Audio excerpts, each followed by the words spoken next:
Hello everyone, welcome back to my new blogs. তো guys, আমি ইউটিউবে অনেক দিন ধরে কাজ করি। আমি ইউটিউবে অনেক চ্যানেল ক্রিয়েট করেছি, আমি একটাতেও সাকসেস হতে পারিনি। আমি আবার একটি নতুন ইউটিউব চ্যানেল ক্রিয়েট করেছি।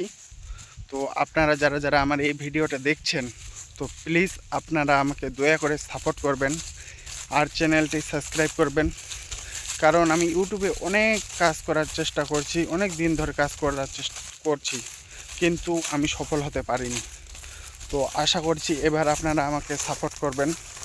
আমি 2016 থেকে ইউটিউবে কাজ করছি, কিন্তু আমি সফল হতে পারিনি। প্রায় আমার 4টা চ্যানেল, 4টার মধ্যে একটাতে 7,000 সাবস্ক্রাইব হয়েছিল, একটাতে 1200, একটাতে 1000, এভাবে করে সফল হতে পারিনি। অনেক মেহনত করি। তো আশা করছেন এবার আমাকে সাপোর্ট করবেন। এই ভিডিওটা এই পর্যন্ত, নেক্সট ভিডিওর জন্য অপেক্ষা করবেন। প্লিজ আমাকে সাপোর্ট করবেন।